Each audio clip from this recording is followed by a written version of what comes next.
Hello, I'm John Saucily. Today I have a little video on updating the Silentwhisper's tree farm, particularly the burnout clock, the redstone burnout clock. So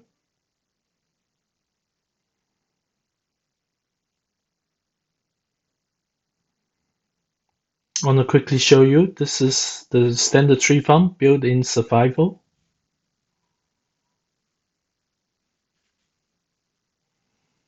Come back here. You see this clock is actually super compact, it's very tiny, just hugs underneath. Now I put a little switch here. Let's turn that off first. And let's remove this redstone for now, just to show you what's going on. So the redstone, in the original design, the redstone burnout clock, there's a piece of redstone dust in the middle here. And that redstone dust is being powered and unpowering the torch, creating this redstone clock. That's what we call the burnout design. Now, burnout design is not particularly reliable in bedrock. So we changed that to a more reliable design in bedrock using observers.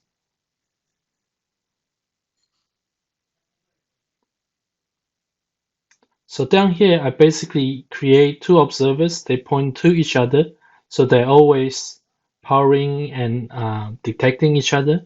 I feed that signal into a solar block here, and I put a lever here to basically currently is on, so it's always powering this block, and that in turn disables the redstone torch, and it lets me ignore the clock right now. So this is useful for debugging. You can just turn it off.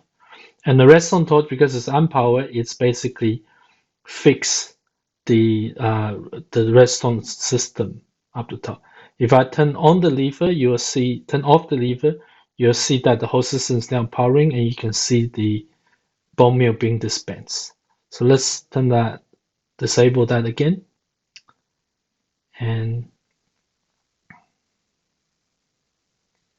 And you need, so it's basically two observers, a solar block, and a redstone torch right underneath the original burnout clock.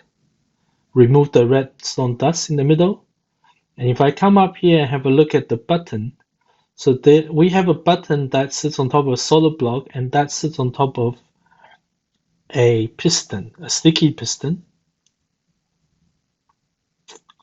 So when you press the button, the sticky piston will extend. So remembering no redstone dust in the middle, and just put that redstone block here. So in it, unpressed, when the button is not pressed, the piston is retracted. It will hover the redstone block above this redstone dust, which keeps the bottom powered. That means this system is deactivated. You see, even though the clock is clicking, the system is not activating. But if we go upstairs,